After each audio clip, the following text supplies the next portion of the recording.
You're watching Experience Comic Culture and Sales, streaming live daily to Facebook, YouTube, Twitch, and Twitter.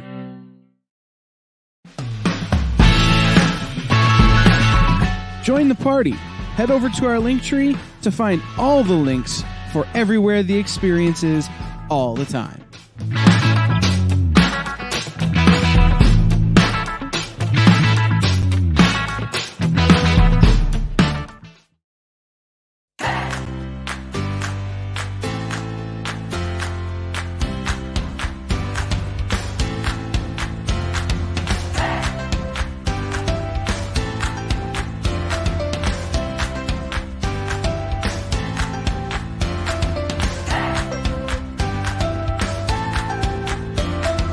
There's something for every imagination at your local comic shop. Visit ComicShopLocator.com to find a store near you.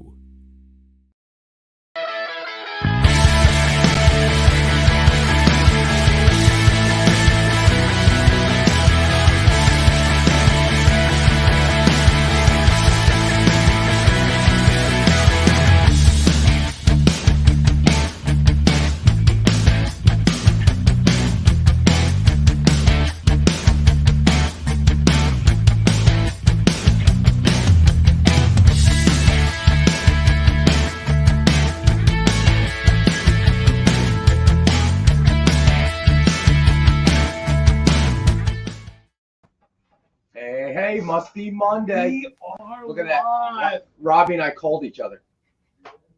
Nice. Red shirts. John didn't get the memo. I did not. John's a science officer today. I'm too old a Star Trek fan to wear a red shirt ever. I know how that goes. That's not true. Sometimes it's the blue shirt. We got Dave Cerrone dropped in early. He's got to go back to work. Thanks, buddy. He's got to make money to pay for all the books. One of our earliest supporters. So we appreciate you, Dave. Marcus in the house, Triple B, Ron, Josh Went. What's up, guys? Stevie B. Oh, man, it is beautiful out. After this, I don't know what the weather was like in your area, but this weekend we got slammed in this area with a heat wave. It was a heat wave. It was brutal, man. I almost passed out going from my front door to my car in my driveway. I can't complain that much. It was hot, but it was breezy down the shore. It was 10 degrees actually cooler down. Yeah, it was. It was dead on. Like I was in Edison, New Jersey. It had to be like 98 degrees, bro. Josh does not like the background image. Spam. Hey. Damn. Hey, the breakfast, lunch, and dinner of champions.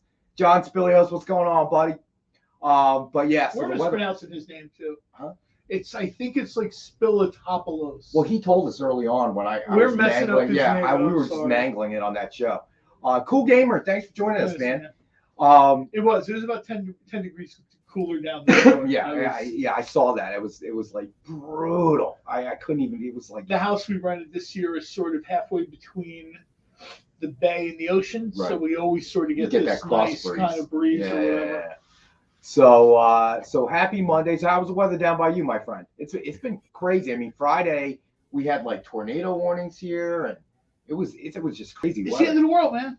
We let's see. Today. It's been overcast, and it's like 70-ish degrees overcast, but it's been raining, and over the last couple of days, which makes it very humid down here. So right. it's kind of sticky, but not as bad as it could be. But throughout the weekend, I think we had fairly decent weather, and then it started storming. See, that's why I can never move to Florida, man. I know people love Florida. That's cool. You know, Disney, Miami, all that stuff. It's just I'm way too old, way too fat, and it's way too humid to be there. I'm sorry. It's just I'll go down like at Christmas time, but people are like, "Oh, hey, you know, you want to come down?" And somebody like, "But he's having a big Memorial Day party in like Tampa." I'm like, so Stevie B wants to know that does this mean Spam is an official sponsor now? I wish. They may send us a cease and desist, but I don't know why. I was going to say we're probably on the other side of that. No, all we do is push the product. I mean, we yeah. love it. And we would accept sponsorship and just free cans of Spam. This is what I was thinking. You see, great minds dress alike and think alike. People sent stuff to my old radio shows all the time. Like I would put sandwiches out there, and people would be like, "How did you make this?" And I'd tell them like, "What?" But like all of a sudden at the radio station, they're like, "Yeah, there's a case of something here for you." It's like mustard. that like a mustard I used on the sandwich. And, Right. You know, like I would get letters from, you know, Cooper Cheese or whatever, and they'd be like, "Hey, we appreciate you putting this stuff on your food and putting it out on social media," you know. And Yeah. I guess I need to be a. Hormel, I guess I need to be a food influencer like John instead of just a comic influencer. That sounds I'm good. serious. All I get is bad comics sent to me. But if anybody at the Hormel company is watching, hey, we love spam. We push it every week. Okay, send us some. I also enjoy your canned tamales, so I'm just going to throw that out there too. Oh my God, look at that! A whole new Hormel product that we're pushing here. Okay, some spam, some free tickets to the museum would be nice. Oh, I got it. His spin-off show is going to be Pop Culinary Philosophers. See? Ooh, I like that. I got you, bud. Pop Culinary Philosophers. Robbie, you, me, and John will take a road trip to the Spam Museum. Your buddy Chamorro is up that way, right? Yeah, he can give us the tour. Visit him. Triple B, I wish I was drinking a beer. Nick and I are friends, but we're not that good friends. Well, Triple B, if he was and he didn't bring me one, that's a real problem. No, we hate you, Robbie. This is La Colombe coffee. All right, so let's get started with the best offer books of the night. And we only have, let me make sure. We only have 3. All right, so the first best offer book of the night is going to be Death of Doctor Strange, #1, CGC graded, guaranteed 9.8. Suggested retail of $89.99. It is a best offer book starting at $30. And, you know, keep in mind, I mean, when you get done with the grading fees, and if you want to pay for expedited service to get it a little bit more quickly, the packaging, the shipping. Especially some of the newer folks that have joined us. Some of our long-term viewers kind of know this, but for the new people, getting books slabbed and graded isn't as easy as it used to be. One of the reasons we offer so many slab books is this, you know, people don't want to have to deal with that. Like you said, they don't want to have to deal with the packaging, this, that. I got to pay for this. The next thing you know, I'm $40, $50, $60 out of pocket. And there's no guarantee you're getting a 9.8. And you have no idea. We've sort of taken all that guesswork out. We've taken all the legwork out. You buy the book. JD, Kyle, whoever's doing the show will throw up a link. Click it, read and follow the instructions. It's basically just your address and stuff, like where you want this shipped, and it's on its way. You don't have to kind of wait through the whole. And to any new viewers that have not put up a claim from us before, just so you know, if we'll have 2 types of books or 2 types of sales. One is a buy it now. We'll throw out a price. The first person to claim it in the chats walks away with it. And then we have best offer at the end of the night. We'll throw out a starting price, and then throughout the show, viewers can throw up on the chat. All right, Ron's already in it. Got your buddy. 30. So Ron's already in it at 30.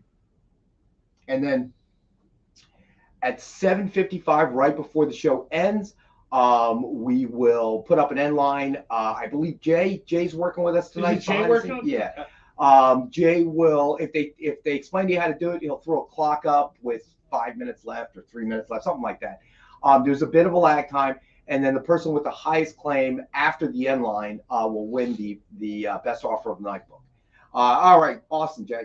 So another thing about that book I want to point out is that it's Death of Doctor Strange #1, right? And we know that not everything is going to last forever in the MCU. We've already seen the loss of certain characters like Captain America or Iron Man. One day, Benedict Cumberbatch, whatever his name is going to be like, I'm done with Doctor Strange. They're going to kill him. And then what happens? Death of Doctor Strange starts ticking up.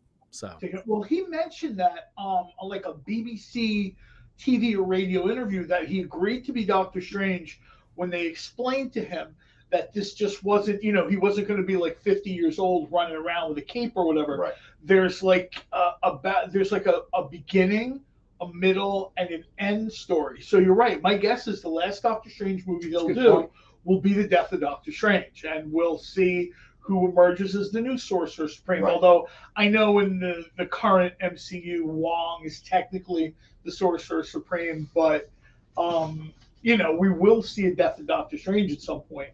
That's a pretty low. We're starting at $30.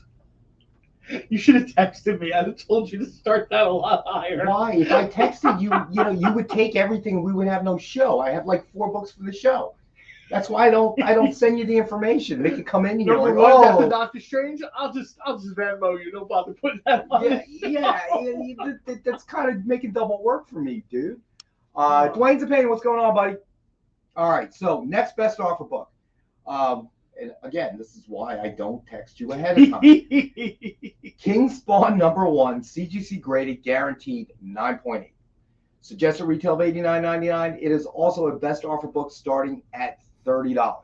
Nice. And these are fairly hot off the presses or hot off the slabbing machine, whatever you want to call it. Well, Todd McFarlane, I think it was last year during the pandemic, uncharacteristically, Todd did a bunch of these little, I guess he was bored just like everybody else, right? So, he threw out some comments. I mean, I don't think he's like a big interview guy, but he threw out some comments. And one of the comments that he talked about was, with the multiversing of comics, if there was going to be like a prolonged, ongoing Spawn project, not just like a movie or whatever, he would love to do King Spawn, Gunslinger Spawn. He would love to do that sort of thing. The way comics are going now, someone is going to decide, and I don't have inside information, but you can put the pieces together. And Robbie mentioned, we've talked about this, Robbie, before. Someone is going to decide, look, Disney has made $1 zillion. I want a piece of that pie. Right. And they're going to jump with somebody. Now, I know Netflix tried it with the Millarverse, and the results have been, Jupiter's Legacy didn't make it, but they're moving on to someone else. Someone is going to put serious money behind Image or something and say, hey, look, we need a comics universe of our own. Right. So, Ron, I got you. So Ron's going to open us up on King Spawn as well. He's on a CGC kick tonight, my friend. And the Spawn movie, Todd's had the Spawn movie in perpetual pre-production forever. So that is going to one day fire off, but he's wanting to have a certain level of control over it, which a lot of Hollywood studios, don't want to give him. But if Todd wants to do something, one thing we've learned is that Todd will do it. And King Spawn is an awesome book. It's my favorite Spawn book right now. Even if you've only read like the first 12 issues of Spawn and you quit 30 years ago, you could just jump into King Spawn. It's like you ain't missed nothing. The book is awesome. And we actually just confirmed for the show on Pop Culture Philosophers in a few weeks, we got Sean Lewis, the writer of King Spawn, is going to be joining us for a conversation. So support that book, y'all. Nice. One of the things we don't discuss a lot is I think Spawn is the obvious choice. We'll just call it Studio X because I don't know what studio would be. Studio X decides to sign a deal with Image, right? I think Spawn is the obvious choice, right? I mean, Walking Dead's already sort of spoken for or whatever. Plus, it's not really a supers thing. Right. Spawn, I think, is the obvious choice. I think the next obvious choice, especially for something animated, is Savage Dragon. That would be great. Sort of an under-the-radar book. Eric Larson has done this. It's 30 years, right? Or close to it? Yeah, 30 years. 30 years this year. It's 30 years this year. The Savage Dragon has a massive story, but it's one of those things, again, where you can just pick it up. And yeah, sure, things have changed or whatever, but the character himself, it's just, you know what I mean? They kept that integrity intact. They didn't, and this is what happened back to the original Image idea of these are our characters. We're going to create them. We're going to own them. We're going to control them. Right. Now, I realize that sort of went, some people maintained, some people didn't. But I think if a studio signs an agreement and they can get a Spawn animated series, a Savage Dragon animated series, and maybe a 2-movie deal for Spawn, I think that would that's an all-in move for a studio. Because I'll tell you right now, Disney will just continue making these. Right. People like Doctor Who, Doctor Strange, this is a terrible movie. Look at the scores. Look at this. Look at that. Like $600 million. That's all they care about. Do they want the movies to be good? Absolutely. But, people go. Like, there was a big drop between week 1 and week 2.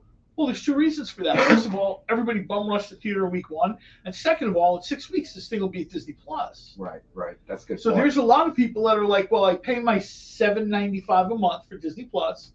And during the pandemic, I bought an 80-inch television. You know what I mean? And a home theater system or whatever. Almost everyone I personally know that had a few bucks did something during the pandemic with garage, attic, basement, you know what I mean, spare bedroom. They turned it into a home theater system.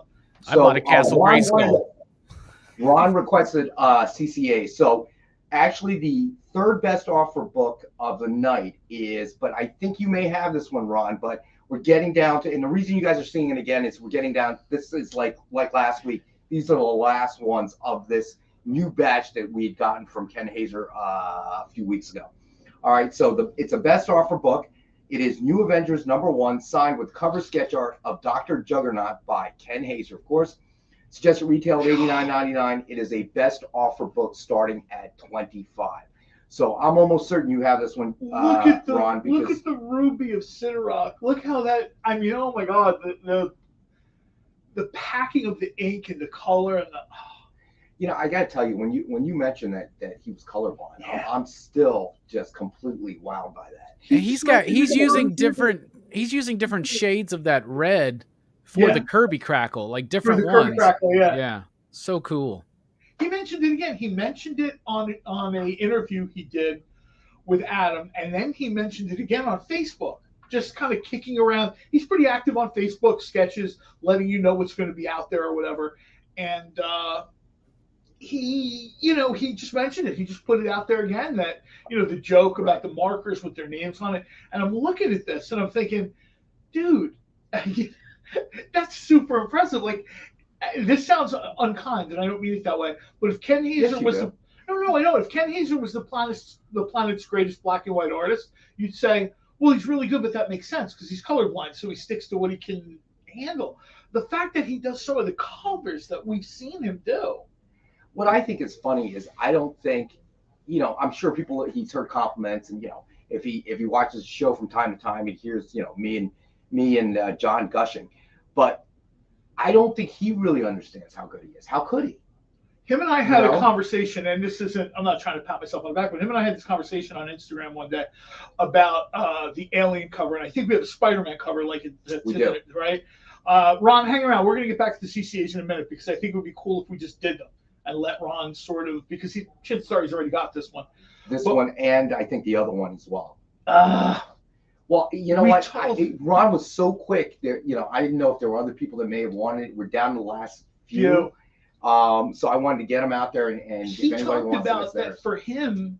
Yeah, technically it's more difficult working with like the metal ink pen. Right. But he doesn't think it's like we've talked about his use of negative space and how everything's wow or whatever. And to him, it's just like, it's just a day at the office. I mean, he is so grounded and so humble. We had this conversation back and forth. You begin to wonder, is it have something to do with the fact that he can't even truly appreciate what he does? I think to a certain extent, because I said to him one day, I'm like, dude, not to gush like a fanboy, but everybody on the show loves your stuff. Yeah. Do you understand? Do you realize how good you are? And he's like, oh, thanks. And I'm just like, thanks, dude. We see multiple books between you and I, Robbie, Alec on Wednesday. How many books do we see in a week? Then you add all our viewers, people who comment in the chats, people who watch later. How many covers are you seeing every week? It's like the fact that his covers jump out. Well, we're trying to get him obviously working on some more for our experienced viewers. Hopefully, we'll get him in soon. I'm gonna make a trip sometime this week to the satellite warehouse that we have. Try to dig through some of that stuff, see if there's anything that may be hiding there that I have not run across, and bring them to either Wednesday or next week's show. But trying to keep it as mixed as possible. Do the rest of the CCAs. All right, let me do this last. Well, not last, but it is not a best offer book, but it is Symbiote Spider-Man Alien Reality #1, signed with cover sketch art of Spidey by Ken Hazer. Suggested retail of $89.99. We have one available tonight for $62 for $19.62. I can't believe Ron wants it. All right, so I guess that answers that question. But that's amazing. That's why I wanted to get to it, because I knew Ron was going to be like, I want it. John, I'm sorry, man. Ron beat you to it. Creative team, everybody wanted this. I'm sorry, guys. Ron will beat you to it. It's because it's gorgeous. Look, the way he's drawing the highlights. Like that's amazing. He's drawing the highlights and everything. It's amazing. I guess it sort of contributes. Maybe it's because he is colorblind that he's able to use negative space. Yeah, I don't know if it's like a Daredevil thing where his, well, I guess where Daredevil kind of turns his inability to a super. You think he's got a radar sense, John? No, but you know what I'm saying? Because he's looking at the shades as opposed to the color. Yeah, that's what I'm saying. So, it's kind of like, who was it? You brought it up, I think, when we talked about this the first time, when the NFL went with the solid color thing for TV, and then teams with uniforms that were similar, colorblind people couldn't figure out what was going on. I don't know what's going on anyway. So, I think want to answer John's question, too. Go ahead. John, I think you asked about Elvira. The new Elvira comic, I read it. Oh, that's right. He did ask that question. I read it last week. The first issue is very cool. Elvira in Horrorland is great. Elvira, these things are written by Dave Avallone. Dave Avallone is one of the creators I've probably terrorized the most on social media the last 10 years. Him and I talk all the time. He's actually friends, like real life friends with Cassandra Peterson. So they spend hours on the phone, sort of talking about, you know what I mean? Right. And she said it. She did a book signing in New Jersey, and she talked about it, where she talked about, I never want to cramp anybody's style. You know what I mean? I like to sort of having been Elvira. Elvira's a character. I know we all think of her as one and the same, but she's a character. She's the only person who's ever played Elvira. Right. She even said someday someone else will play Elvira. So I think part of the question was, will Elvira have any say on the books? Oh yeah, she talks when Dave is doing the books. He talks to her constantly, like, here's where I am. I don't want to say it's like looking at dailies in a movie, but they have like extensive conversations. Cassandra's mentioned it on social media and interviews. Dave has mentioned it on.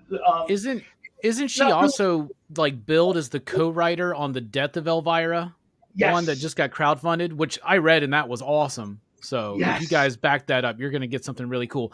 The entire Elvira line that y'all have done at Dynamite has been phenomenal. I'm a huge fan of Cassandra's work and that character, the movies, movie macabre, all that stuff. And her voice rings true. That kitschy humor comes right through. The Elvira, I think, is some of the best comics y'all are publishing right now. 100%. You know what? I would probably go as far as to say Elvira is probably some of the best comics. And a little bit of a humble brag here. I think I probably know these comics better than the average fan, the Dynamite books. Right. I would say the Elvira stuff is amongst the best of anything Dynamite has done.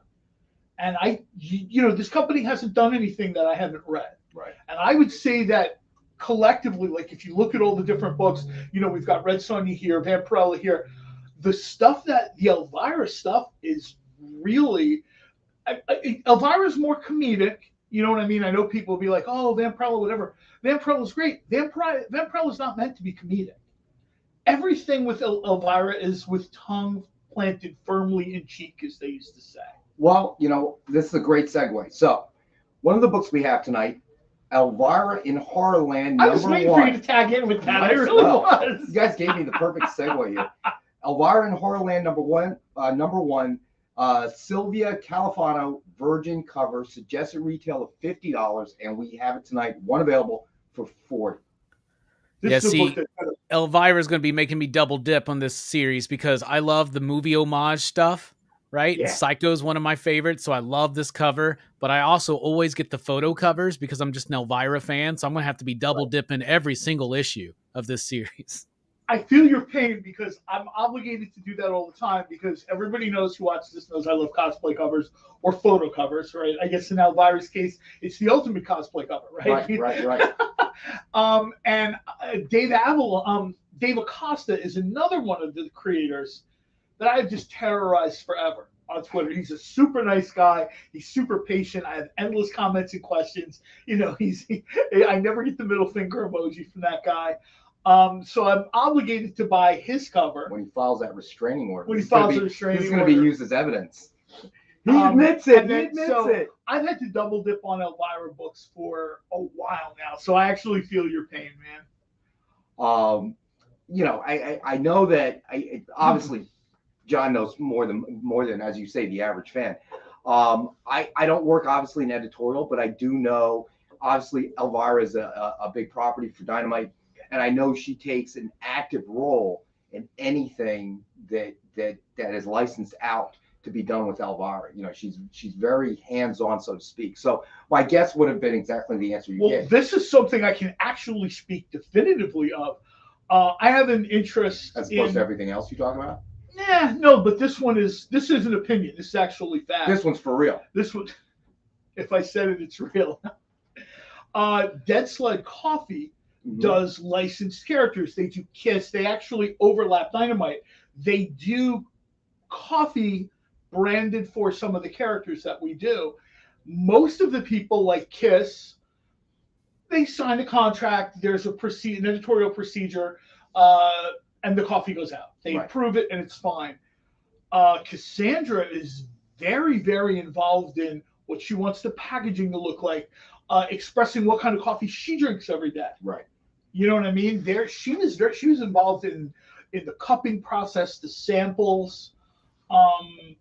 This was a company I founded several years ago. I still have a less active involvement now, but I know for a fact. I mean, she's not only is she a sweetheart to talk to on conference calls or video calls or anything like that, but she has a genuine interest in making sure. There's a lot of people, they get famous, they sign a contract, J. Cole's potted meat product is out there. I don't care about the character, the property itself. Yeah, so she really does. She really does take an active role. She wanted to make sure that coffee was representative of her. Right. And I mean, literally, I was in the room during this conversation. She wanted to make sure, and she's as nice as possible, but she wanted to make sure it was a good quality coffee. She didn't want it to be like any $3.99 a metal can coffee or anything. Right. She wanted to know where it came from. She researched the roasters that we told her these are the roasters we use in different parts of the country. See, she's got that legacy. She's got her legacy, and she's got a dedicated fan base that trusts her. And so she doesn't want to take advantage of that. And I really applaud that. I think that's amazing. I would agree. And I'll tell you another thing, and I guess this is a Hollywood thing, right? You see all these kind of, like pinup women. Right. Cassandra is very, very intelligent and well-spoken businesswoman. Elvira is real funny and kind of campy or trashy or whatever. Cassandra, the actual person, she is a very sharp businesswoman. I mean, she knew every detail of the contract for, for Dead Sled's Coffee. And I'm pretty sure she probably has the same knowledge for the Dynamite contract, although I haven't spoken to her specifically about that. So John says he was doing bodyguard work with her one time in New Jersey in the 90s. She was a super friendly person. Didn't leave until everyone got to see her for an autograph. And that's the kind of person that you want. That's exactly how she was. She did a book signing earlier this year in North Jersey when her book came out. She made sure, and there was a line. There was a good friend of mine was in that line. And she was, she was on Instagram, so here we are. She was out there. She was making sure people were getting hot chocolate. She let them know, look, I'm not leaving until I see everybody. She, she kind of put her foot down, like, I'm not going to leave at, like, let's just say she's supposed to leave at 6 o'clock. If there were still people in line, she wasn't leaving. And I've experienced that personally at Comic-Con. Right. She stays and, All right, so it's time for our first break. So we're going to take a break. And we'll be back in a couple minutes. Stay with us.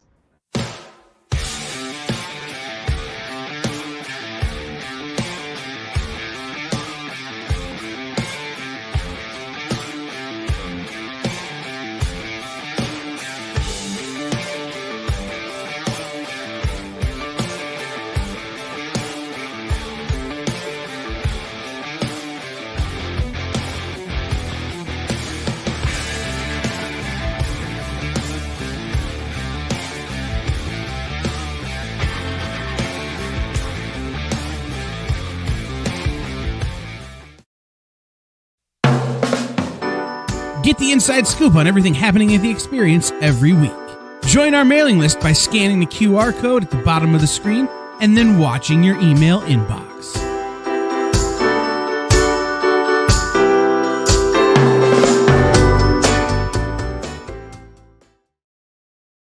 Did you know that every experience show, including some exclusive content, streams on Twitch?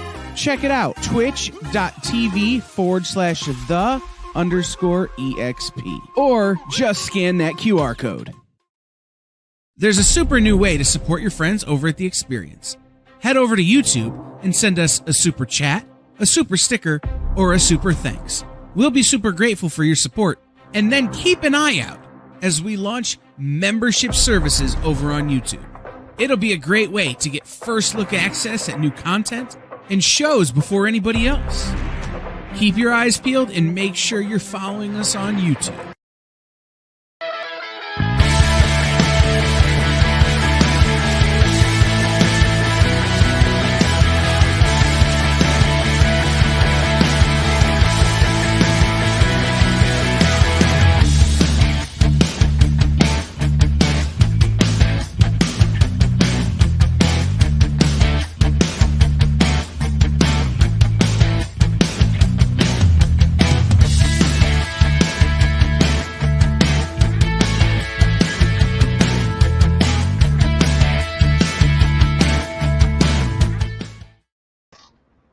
And we're back. All right, so let's get the Dynamite 10-pack out of the way.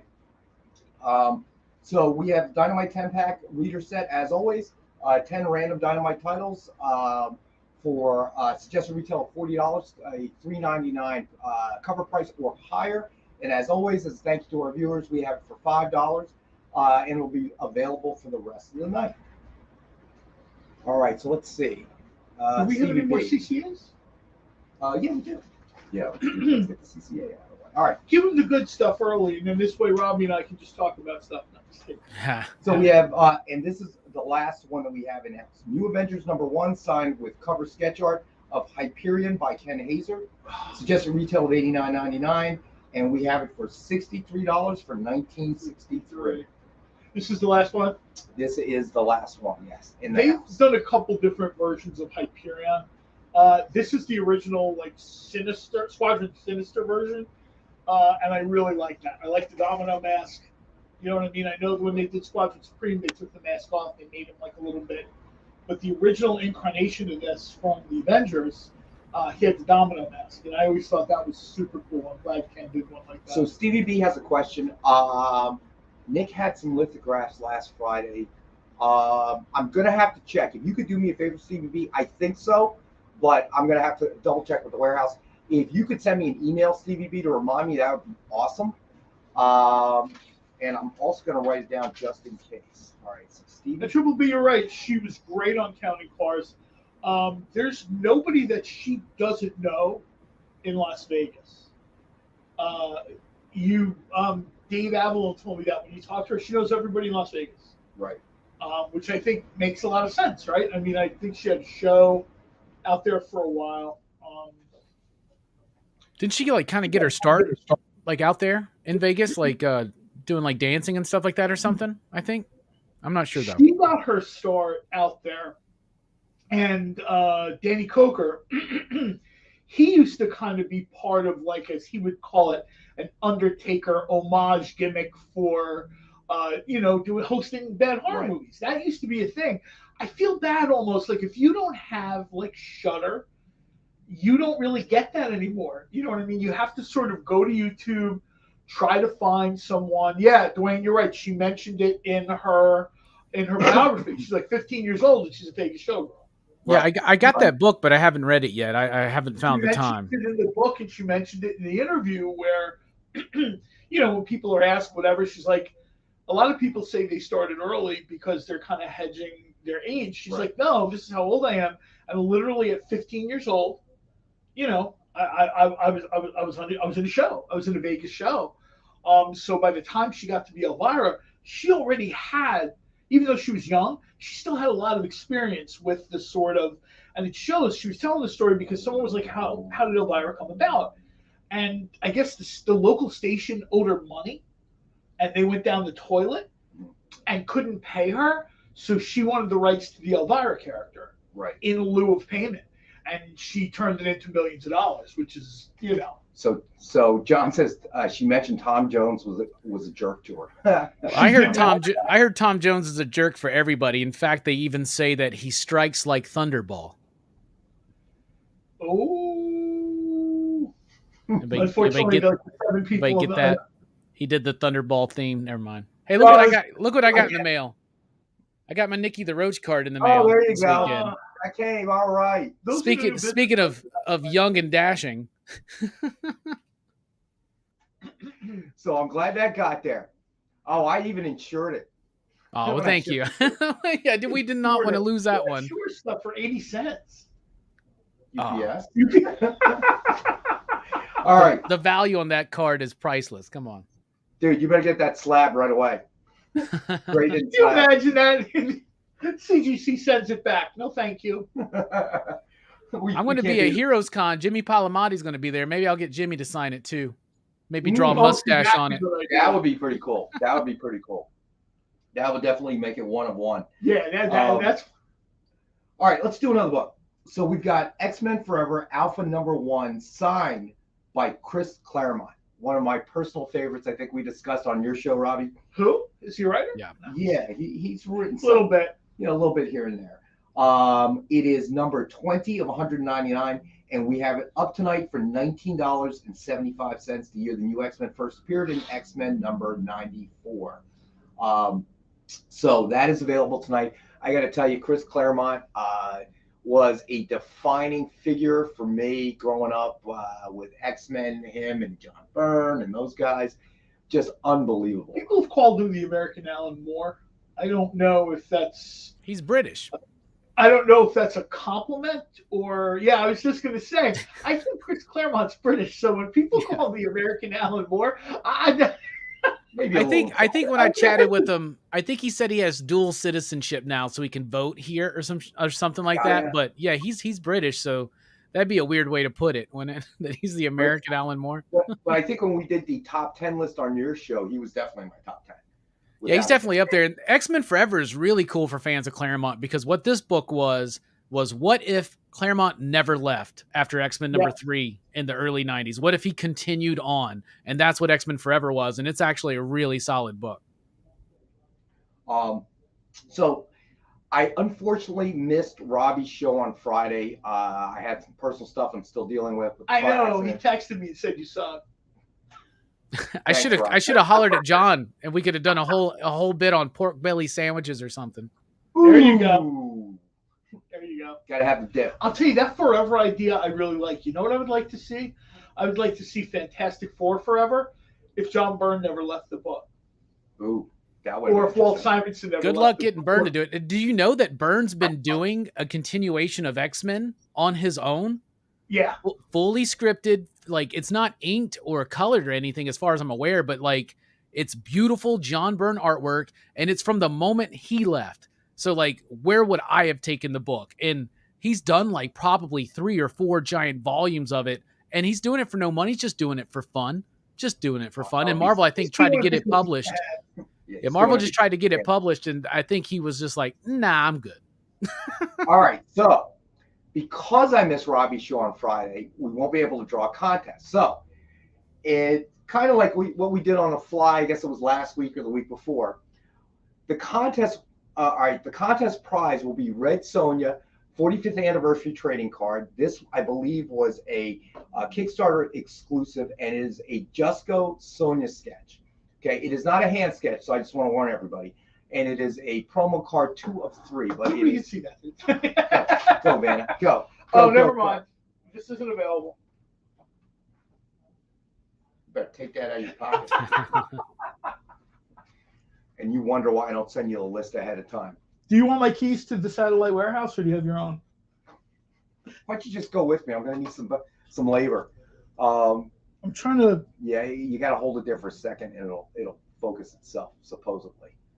I don't know. It's this newfangled, whatever. But that is the prize. But here is how we're going to determine who wins. So the last show we did, how many times did John watch Doctor Strange? And we took guesses. So today we're going to do how many times did John watch Morbius? And the winner, the person who guesses closest to the number or guesses the number, will be the winner. So throw up your guesses on the chat, and we will draw and we will announce the winner after everybody gets their guesses in. How many times did John go and watch Morbius? You know, I just watched a movie this weekend that I thought was really good, but I watched, it was my girlfriend's birthday, so I took her to a Korean barbecue, one of those places where they just bring you raw meat and you cook it yourself. It was awesome. And then we went and saw. You're talking about Korean barbecue? Yeah. Yeah. Oh, my God. It was delicious. It was delicious. I had filet mignon and we had, it's like beef Bulgari or something like that, and shrimp. So, all right, hold on. So Dwayne's a Pain is at 1. I'm just getting these down. Let's see. Dwayne's a Pain's at 1. Now I gotta what the best iteration of beef bulgogi is? What? A beef bulgogi cheesesteak. Oh, yes. Well, they have those interesting because it's kind of sweet, right? Because they were saying that it's like marinated in pear juice or something like that. It's got sweet heat, which is just got a little bit of heat, a little bit of sweetness. All right, so John Spilios is at 2. Triple B is at 1. Okay. Hey, Stevie B, one half he walked out. Josh is at 4. Jay is going to say, but Jay, you can't enter the contest, but I'm going to write you down anyway. Jay's at 1.5. He walked out. Ron is at 3. I will give you guys a little bit of a credit, a little bit of a hint.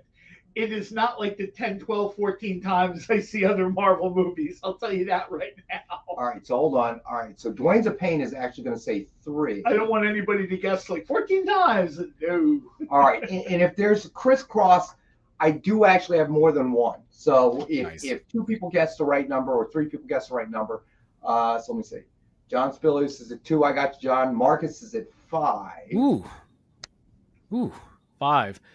So after we had the Korean barbecue, which was awesome, but their potato salad sucked. I'm really tough on potato salad. Why would you go to a Korean restaurant to eat potato salad? If I go to any restaurant that's got potato salad, I'm going to try it. But it was like sweet.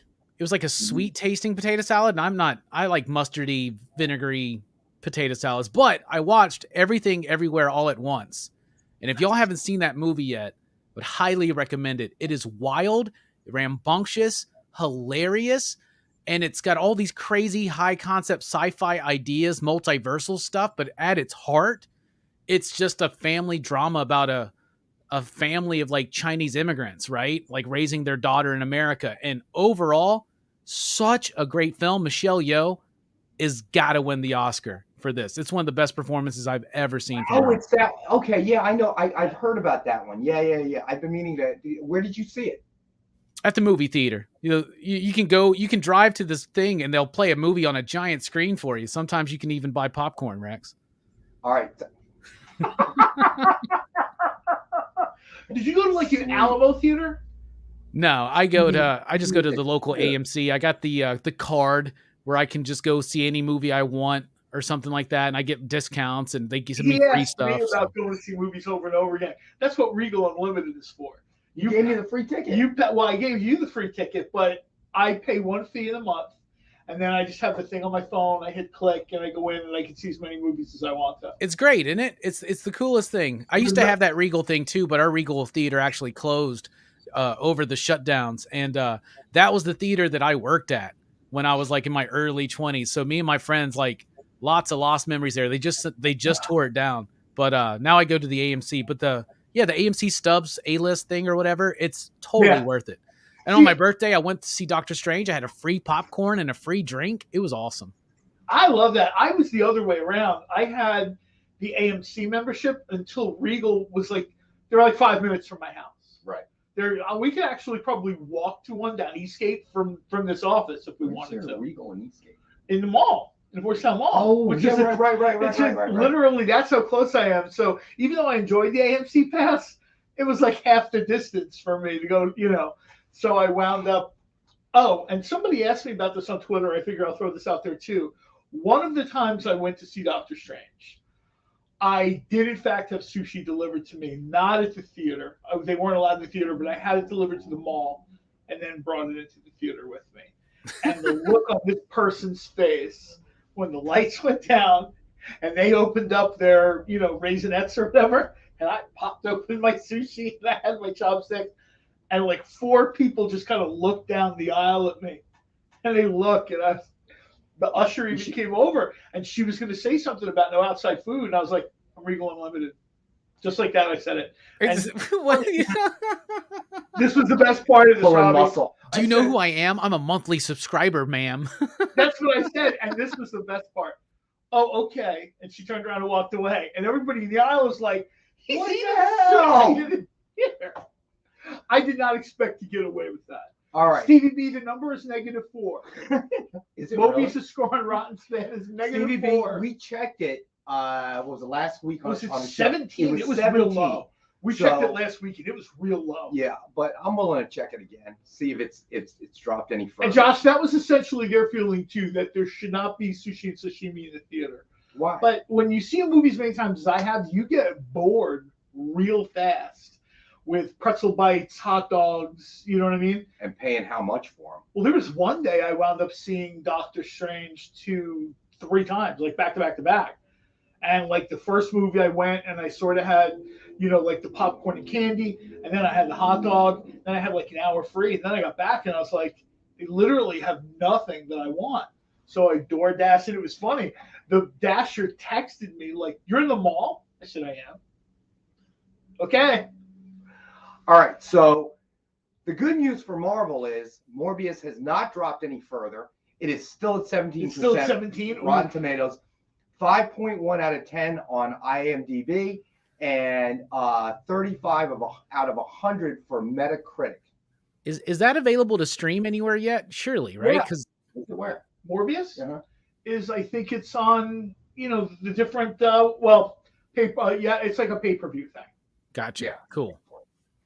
I'm waiting for it to come out for free after everything you guys have told You me. should be working in the opposite pay-per-view. They send you $5 for watching this.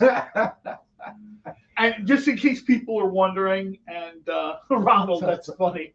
I did. I made sure I tipped out the Dasher heavy because I knew she was like, "Really, a movie theater?" She's figuring she's getting scammed. No, you know what? She parked in the mall. She walked right up. I told her where we were gonna go, and I was sitting right there. As soon as I saw somebody come in with the food, I was kind of like this, and it was no problem. She's like, goes home and tells her family. John, not tonight, my friend. I am working on it. As I said, I'm going to try to take a trip to the Satellite Warehouse this week and see what I can find, my friend. Most people try to sneak in candy or peanuts or something to the movie theater. This dude's bringing in sushi boats, probably. Dude, I've seen people sneak in, I've seen hoagies. Well, I brought hoagies in the theater. I'm a big dude, and that means that my pants are big. And you know what that means? The cargo short pockets are twice human size.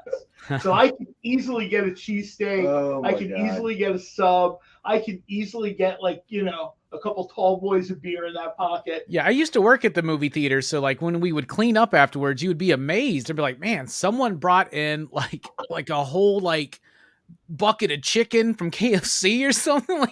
How did that get in here? The single greatest move I've ever seen, and I talked about this on my radio show once, the movie sneak, and how much respect I have for the movie sneak. It's like a D&D class, subclass, right? This lady came in with her children, and like a lot of women with, she got the diaper bag, she's got the whole routine, right?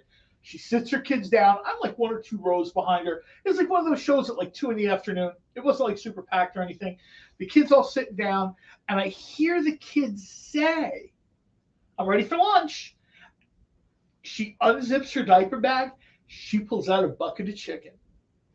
Nice. And I mean a bucket of chicken. No sort of, And then he's like, "At my soda?" And she pulls out a 6-pack of soda. And this is where the movie started. She said that. I just started going. I just started clapping because she done me I had 2 hot pretzels in my pocket. You know what I mean? See, that should have been the sushi day. That was look at this. You know what? Even the sushi though, it's kind of packed. I have a sushi carrier. This is gonna be kind of funny, but I'm a sushi fan. I have a sushi carrier, and it's like a round tube, and it opens in half, and you can put all the sushi in and close it. So when I go to the movie theater, I tell people, "Oh, I'm diabetic, and this is my this is my post-it." "Oh, okay, no problem." That was until you got the Regal membership, and now you just flash that card. Now I just I want to go to the movies with John, just not to watch the movie, but to experience all this stuff. I want to do the Kyle thing. This I have not done yet, but I want to do the Kyle thing. He rented out the whole theater. Yeah, I know. He rented out the whole theater, and it was just like him and his friends. Yeah. And, I did that one time during the shutdowns. We wanted to support our local theaters. So me and some of my friends in the Excitable PCP crew, we rented a theater to play Jurassic Park. So it was just like 8 of us in this theater watching the old school Jurassic Park. It was one of the best theater experiences of my life. All right, so let's get to another book. So we have Dark Knight Returns, Golden Child #1, signed by the legendary Frank Miller. Suggested retail of $399.99. It is number 4 of 15. So only 15 were ever signed, of which this is number 4. Signed. I love this black label format too. Yeah, I do too. And this is a great book too. This is a great book. The Raphael Grandpa artwork is amazing on this book. Yeah. And we have one available for $299.99 tonight. Worth every penny. I was going to say, given the status of Frank Miller in the industry and his health status, not to be unkind, he's not doing like a ton of traveling. He mentioned it in an interview he did that he's sort of picking and choosing. He's not, as he puts it, I'm not the man I used to be or whatever. $299 is a great price. Well, he's also going to be busy starting out, John Miller Presents? Frank Miller Presents. Miller Presents. Frank Miller. John Miller Presents wouldn't make much sense, would it? Yeah, John Miller Presents is like on CNN. You know why? Because I got John on the brain. Yeah, it does. Well, Rex, did you hear they actually made some announcements about that? We were talking about Ronin Book 2. He's writing it. He's doing the layouts, and Philip Tan's doing the finishing. And for the Sin City, really know exactly. When we were talking about it on exactly. Show. And for the Sin City Western, 1858, it's all Frank Miller. And I'm excited for him to return to Sin City, albeit a Western set prequel. I'm pumped for that. I think it's gonna be awesome. Yeah, that should be very interesting. I'd like to watch that. I hold us responsible for that. Nobody was doing anything Western until we started talking about it on this show. Now there's a ton of Western projects out there. I'm sure that was it. I would like that tipped that needle right over. I would like the industry to give us our props. He has been talking about doing a Western prequel for several years now, though, John. I'm just going to say, not to burst your bubble or anything. By the way, tonight's movie on PCP Movie Night is a Western. We're doing Dead Man with Johnny Depp. What a crazy! I had never seen that movie, y'all. I don't think I've ever seen it. It's one of the best ones I've ever seen, bro. I love that movie. That movie was amazing. Yeah, I am pretty sure I've never seen it. Jim Jarmusch. I'll tell you right now, go find it. It is well worth the watch. I'll even tell you if you find it, you gotta, pay like $2.99 or whatever to rent it. It is worth it. It is absolutely worth it. And it's one of those few Westerns, and apparently Jim Jarmusch was like really adamant about this, but it's one of the rare Westerns that actually treats the Native American culture and philosophy 100% authentically. And such a good movie. Oh my goodness. All right. It's got an amazing cast. A score by Neil Young. Improvised score on electric guitar by Neil Young. That's true, too. It is a unique... I'll put it this way. The best way I can put this is it is a unique movie-watching experience. And I watch, obviously, a ton of movies. This is kind of... I assumed it was filmed pre-Amber Heard. Yeah, 1995. Yeah, a little bit. I don't even know if Amber Heard was born yet. I was going to say, I don't think she was born yet. Is that Stevie B? Is that a Western or the trial? Man, that's going south real fast, man. That's getting ridiculous. Well, somebody said at this point they both seem like terrible human beings, and I don't care. Like I don't care. I was one of my good friends. She's like in the celebrity culture, and she's like, I don't care. No, they're terrible. You telling me that a celebrity heartthrob has got substance abuse and anger issues problem? Like what? I'm so shocked. Head scratcher, right? I'm sorry, but at the end of the day, and I've said this from day one, at the end of the day, people see him and they see Captain Jack Sparrow. They don't care. They don't care. And he even did it. He left the courtroom and he was talking to people doing the Jack Sparrow voice. Yep. And I was just like, you know what? Unless they actually have him on video kicking a kitten or something, you know what I mean? This is not going to... People were already upset. And somebody said one of the big reasons why that third Fantastic Beasts movies tanked Was because they replaced Johnny Depp, and people were like, he's got a rabid fan base, doesn't he? That's like really trying to stick out for him. They're trying to petition like Warner Brothers to drop Amber Heard out of Aquaman and all this kind of stuff. It's wild, man. Mickelson? Yeah, something like that. Yeah. No, but I'll tell you what, though, John, even if they did have footage of Johnny Depp kicking a cat, at least he could probably still be able to play the Flash in a DC movie. Oh, yeah. I know that whole Ezra Miller thing is just. Dwayne Zapane said he's been with Johnny Depp since the Jump Street. So 22 Jump Street, love that show. I watched it religiously every single week. Absolutely loved it. Even watched the movie reboot. I know. The new one was good with Channing Tatum, right? And Jonah Hill or whatever. That was good. I mean, it wasn't a wow kind of film, but I enjoyed it. But it's one of those things you put on. It's what I call it's the TNT Instant Classic. When you're in the theater, you know next year you're going to watch this at 11 o'clock at night before or after a basketball game on TNT. You just know you are.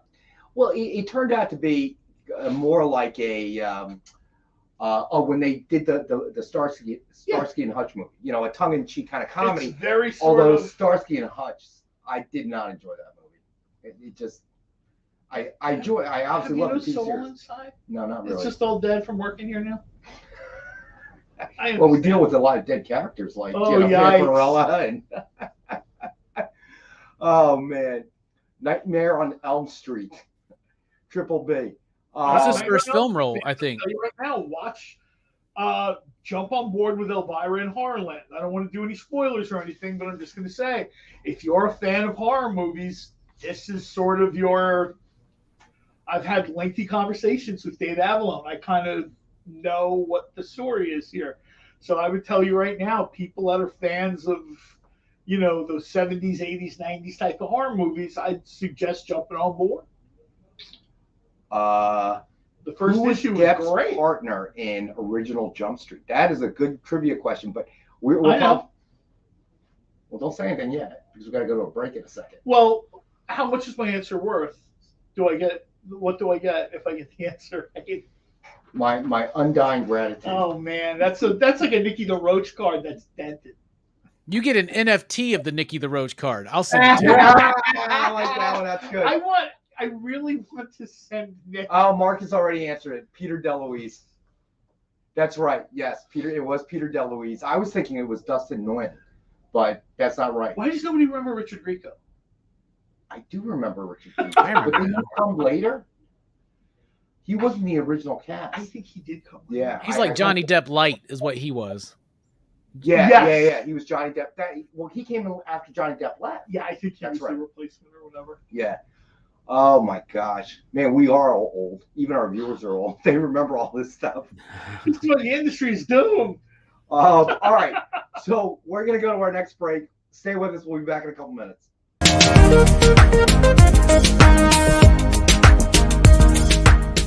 Thanks for tuning into The Experience. Help us out and hit subscribe over on YouTube and click the bell when you do. Need some help? Scan the QR code in the bottom corner. Who would win, Batman or Superman? It's the age-old debate, except it's so much more complicated than that. Nerd Killer Warfare every week on The Experience is your chance to debate other nerds in the questions we've all been asking for years, except we take those debates and turn them up to 11. Go to bit.ly/EXP casting or scan the QR code to be part of the show.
You're watching Experience Comic Culture and Sales, streaming live daily to Facebook, YouTube, Twitch, and Twitter.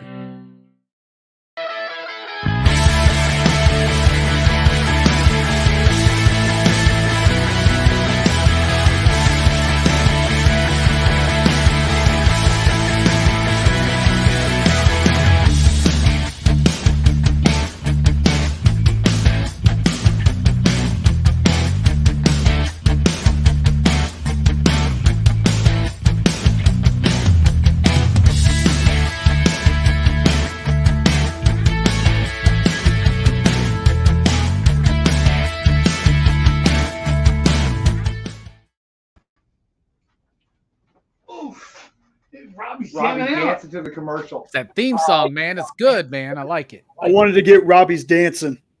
There you go. Nice. Kenneth Bird is here with us tonight. And tomorrow, we were just talking about you, buddy. We're trying to convince Spam to sponsor us. Send us some free Spam and free tickets to the museum. All right. And if we get the free tickets to the museum, me, John, Robbie, we're going to take a road trip, go to the museum, and come visit you as well. Maybe I should bring my air fryer one day and just like sit right here. Why not? And Ooh, I haven't even tried Spam in the air fryer. Oh my goodness, I never even thought about it. Look I bet at that's that. amazing. I'll tell you what's really good to do with Spam in the air fryer is glaze it. Mix up some hot sauce, maple syrup, a little squeeze of something citrusy. God. I use. I am such a rookie with it. With this. You gonna clean my air fryer for me, John? Come on, man. You gonna clean my air fryer for me? You tell me put some maple syrup in there. Right now, it's a mess. It is a big. I wound up having to soak the thing overnight, clean it the next day. I like Marcus. Yeah. Theater. I was gonna ask if you ever brought your air fryer to the theater and been like, I need an extension cord. I'm a Regal insider. Whatever. ME Comics, what's going on, buddy? I'm at E27. Just run that over to me before. I don't even think that your monthly VIP pass is going to get you through with an air fryer. First of all, where are you going to plug it in? And knowing John, he's probably got an air fryer the size of like an 80-inch TV. Could you imagine that? Yeah, asking the poor employees, can you hold this for a second while I find the plug? Back in the day, before we had assigned seats in the theater, I would always look to find hey, Lars man, what's I would always look to find a seat by an outlet. And people would be like, how do you know that there's an outlet in the aisles of the theater? And I'm like, how do you think they power the vacuum cleaner? Good point. So what would happen is you learn when you're a monthly member. I'd find an outlet, I'd plug it in, my phone would be charging, I'd have it on silent because I hate when phones go off in the movie. And then 2 hours later, I'm good. I'm all done. All right. So since we have a bunch of people just jumped in, let's do a quick recap, and then I will let everybody know what the contest of today is. We need to get a sound effect that's like ring. Also, Chamorro just said that the Spam Museum's free to get into. So we should definitely be able to get that level of sponsorship. Road trip. All right. Marcus said Regal subscribers can get away with anything. Hey, I paid my $22. I better. I'm not wearing socks in that theater. Get out of here. All right, so as always, we have our Dynamite 10-pack reader set, 10 random Dynamite titles, suggested retail of $40 or higher, and as always, as a thank you to our viewers, we have a 10-pack for $5, 50 cents a comic you can't lose. Then we did X-Men Forever, Alpha #1, signed by legendary Chris Claremont, and we have one available for $19.75. The year that the new X-Men first appeared in X-Men number 94, it is number 20 of 199. There it is. Okay, and then we had Dark Knight Returns, Golden Child #1, signed by Frank Miller, suggested retail of $399.99, and it is number 4 of only 15. And we have one available for $299.99. And we talked about Frank Miller Presents. This might be, and you know, a lot of times when you hear deal of the night, you think it's going to be something lower price or whatever. But considering the circumstances, this might be the deal of the night. You know what I mean? Miller isn't doing the tours that the shows that he used to do, right? One of number 415, the Black Label stuff is so cool. I love the Black Label stuff. Some of the collectors out there, especially the people who maybe do a little bit more collecting than reading, this is absolutely something you should take a second or even third look at. Lars, man, it is $19.75. Buy it now, brother. So let me know if you're interested in that one. Let's see. And then we had Death of Doctor Strange #1, CGC graded, guaranteed 9.8. It is a best offer book tonight, starting at 30, and Ron is currently in the lead. I got you, Lars, man. Lars, man, I got it. Spilio's put a 35 claim on the Doctor Strange. Where'd you see that? It's one up at the top. It's right above. Oh, yeah, okay, I see it. Okay. All right, so John Spilios. Lars, man, claimed X-Men Forever. Yes, gotcha. I got that. All right, so the next up was King Spawn #1, CGC graded, guaranteed 9.8, best offer book, and Ron is currently in the lead at 30.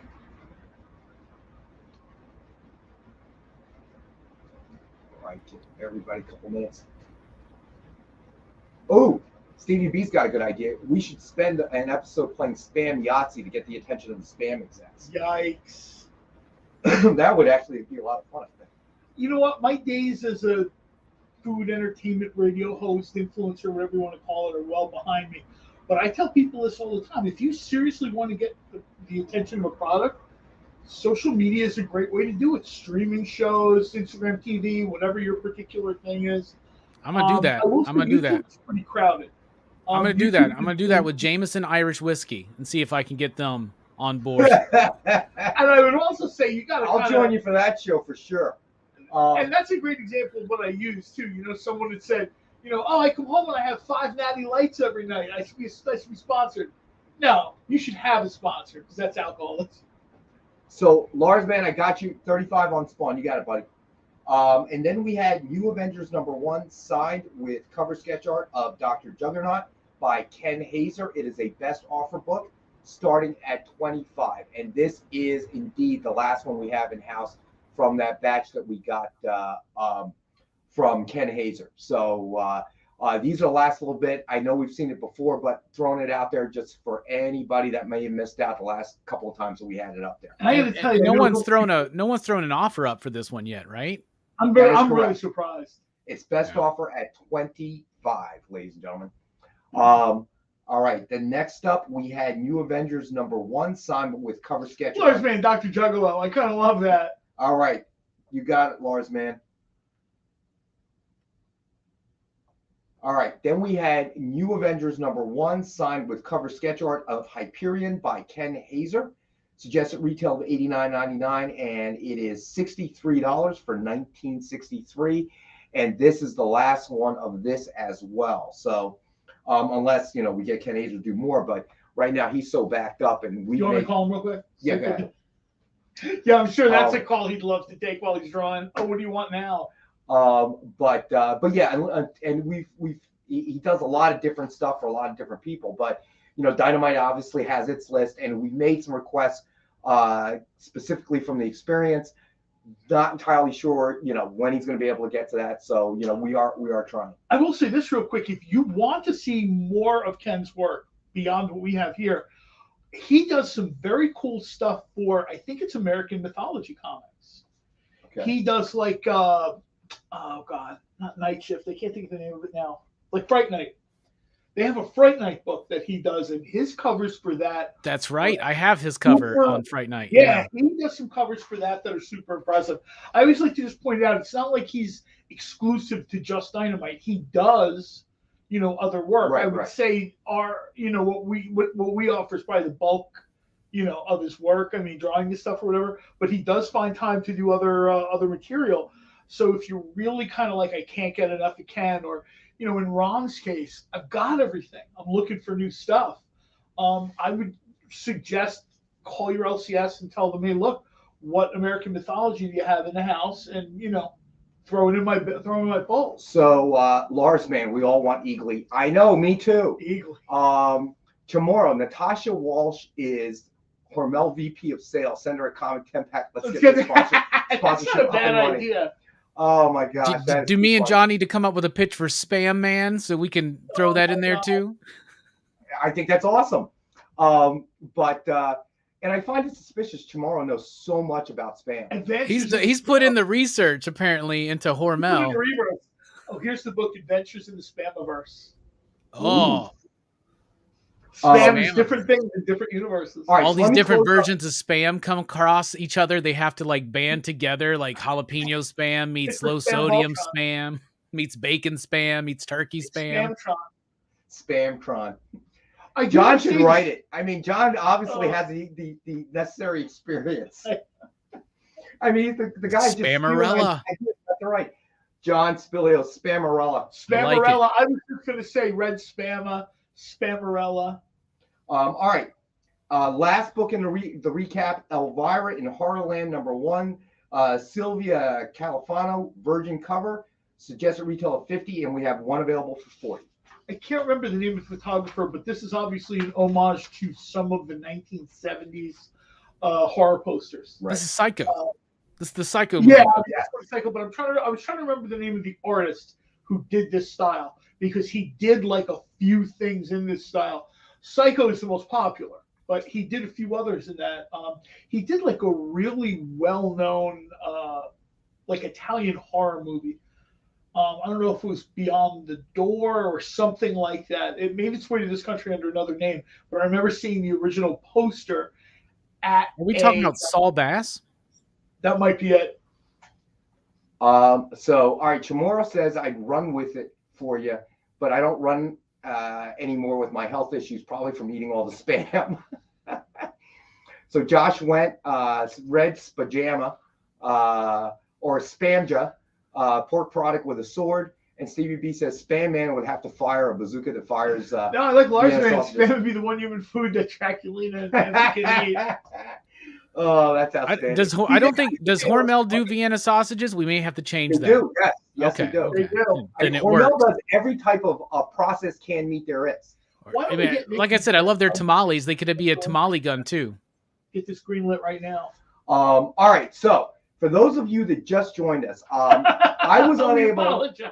Let me apologize for John first and foremost. Now these are our regular viewers; they already know. I was unable to be on Robbie's show on Friday due to some personal stuff regarding my daughter's car accident. So we're not going to be able to run the contest we usually run. However, we've come up with a new contest, and we're going to draw it tonight. Well, we're not going to draw it. We're going to take everybody's guesses. So the question of the night is, how many times did John see Morbius? Okay, so those of you that want to jump in on this, go ahead. The prize is a Red Sonja exclusive promo card with a Joe Jusko sketch. It is not a hand sketch, but I know it's a little hard to say, but it is a card with a sketch by Joe Jusko on it. So I do believe I have multiples of it if we have a lot of people that do guess the right number. If not, I'll definitely throw something in there for everybody. It's just for the fun of it. But so that's the contest. Guess how many times John saw Morbius? Because we did this the last time with how many times you saw Doctor Strange. I assure you this number will be lower. Yeah, this number. That's why I want to let people know now. Don't be guessing like 13, 14, 15, because I'll tell you right now, that's no. Lars, man, I've actually done stuff like this before. I used to be a repeat guest on a show called From Trash to Treasure, where they would take these culinary sort of Dollar General items, and we would try to turn them into something edible. Well, no, I mean, they were edible, but we would try to turn them into higher end dishes. You know what I mean? I wound up making a pate with Vienna sausage, mustard seed, minced pickles. I put it in the food processor. You know what I mean? We wound up, we plated it. Things like Vienna sausage and Spam, you can have a lot of fun with those. I mean, I put Spam in a food processor, blitzed it, and then formed it into hamburgers. Hey, Jay, the Symbiote Spider-Man cover sketch art has already been claimed by Ron. That's why I didn't do it in the recap, my friend.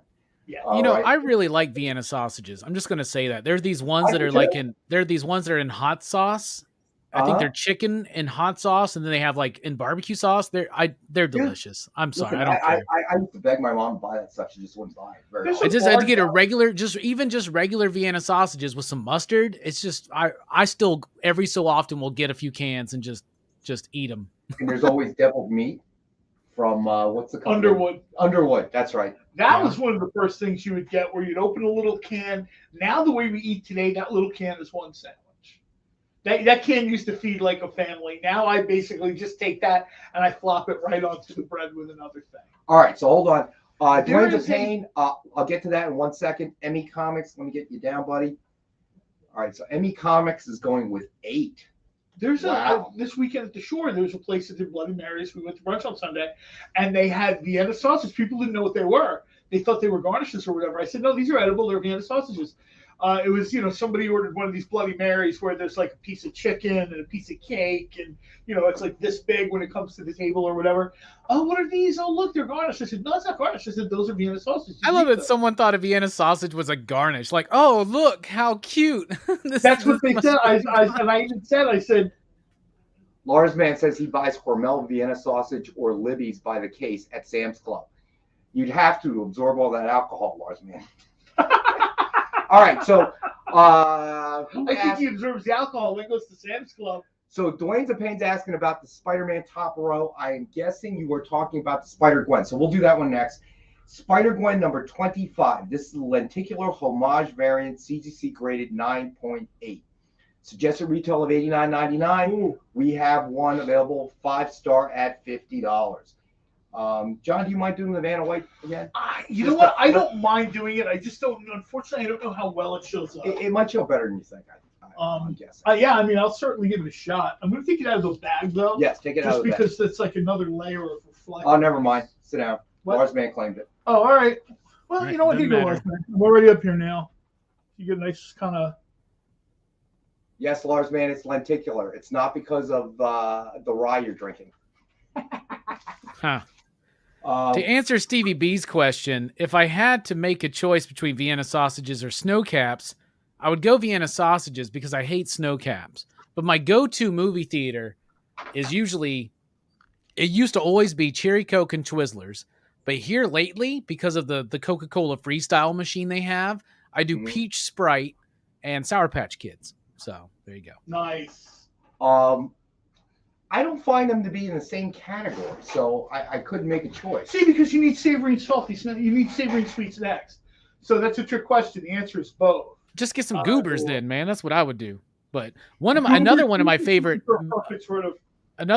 movie theater candies is Milk Duds, because I'll just let them kind of melt in my mouth, and it will literally last the entire movie. No, you're right. Those are things with like nougat or whatever. You just pop it in your mouth, and you don't need. So I want to thank Dwayne DePayne and Lars Man. This is just a kind of practice before I start my stand-up comedian career. Nice. John's got me booked in a bunch of cool restaurants. So we got a good stand-up club down here, Rex. You should come see us, man. We'll get you booked. I may do that. As long we should take this whole show on the road, man. I think we're hilarious, man. Yeah, I do as well. We get that spam. We get that Hormel sponsorship. We take this show on the road, and trust me, we get like instead of a Wienermobile, a Vienna sausage mobile or something. No, it's got to be a spam can, dude. Oh, you got to be rolling down the road. Not very aerodynamic, but we can make it work. Hey, if it works for Volvo, that shape will work. That's right. What was that I had more spam masubi this weekend, by the way, from that Hawaiian barbecue place locally that opened up. And this time, they didn't give me a sauce last time. They gave me this like sweet, savory sauce to dip it in. It's delicious. I think I was going to be like a weekly thing now, me getting spam masubi from this Hawaiian place. Become like international cuisine guy. The food truck I would get spam masubi from would give you a little cup of this kind of spicy plum sauce. And it was absolutely delicious. And I asked her if this was traditional. And she said, no, it's just traditional in my family. That's what we eat with it. And I was like, okay. It's essentially a Hawaiian food trailer. And she's like, this is how we eat it in my house. I'm like, who might argue? All right. Delicious. So Robbie, if next time you make it to New York, okay, you're in Manhattan. Seriously. No, this is for real now. you make it to New York, because I've been to Korean bulgogi restaurants all over the country, and usually it's from the simplest is the guy's basically got the window open and a little gas hot plate, and they're cooking it that way, to tables that have like the hot plate built in, and big fan of pop. There's a place in New York City in Koreatown. I gotta tell you, this is the most traditional place, because basically the tables are set up and they actually heat the food with wood embers. So the guy comes around sweating, all over the place, and he replaces the embers inside, and that's traditionally how it's cooked. That's almost like a wood version of shabu shabu. Yes, that's cool. Right. And shabu shabu, which is a Japanese version of hot pot. Okay, that's the next thing. If you enjoy bulgogi, you would enjoy shabu shabu. Oh, nice! I'll try it out. I actually am planning a trip to New York for New York Comic Con in 2023, so should time it all out right. Yeah. Yeah, it's a good dinner choice in Koreatown. I forget the name of it, but when you get around, I think in 2023 we should ask Nick for a Dynamite Pavilion in New York. Not just a table, like a pavilion. I'll leave that to you. We'll do the show. Oh, yeah. Are you guys always at New York Comic Con? I'm sure you are, right? Well, when I came back, it was You'll have to be next year though, because when Robbie makes his way to New York Comic Con, I want to meet y'all. We're gonna go get some food. We're gonna drink some beers. We're gonna have a good old time. Even if we're not set up, I don't know if we are. I'll tell you right now, we're gonna get a super cold day, and that's gonna be the day I decide, hey, maybe I'll check in with my friend Robbie in Alabama, because I don't want to be here when it's -14. But let me say this, Robbie. Even if we're literally, John and I, we live in South Jersey. We're literally a 2-hour drive, although I'd probably take the train, and I hate parking in there. I was going to say, the amount of drinking that would be done, I did take the train. I always drive up to Hamilton and jump on the train there, right? Ben, you're in the city. There's no way I'm driving to New York. My mom for the longest time lived in Long Island. I would, make day trips to see her. So it's no big deal, even if Dynamite's, again, I don't know. That's not my department, so other people handle that. But even if we weren't set up and you were going to be there, I'm pretty sure John's going to want to go to the con. I'll use my Regal Unlimited card to go to City. It'll be fun.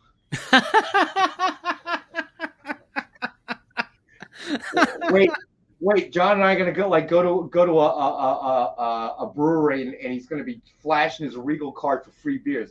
Do you know who I am? Do you see my Regal VIP card? I'm like, who's this guy?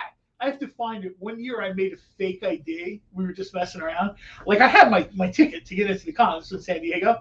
But I made a second con on a Dynamite lanyard as the Dynamite super fan. And it was just a completely fake ID. And the best part of this thing was, I had my con badge, but I'm waiting to get in. And it's like the Dynamite panel it was the year that Quentin Tarantino was there. And there was a line. Like, people knew Quentin Tarantino. Right. So I walk up to the guy, true story, I walk up to the guy, and I said, the Dynamite panel? He's like, yeah, sure. And then he looks at my lanyard, the fake one.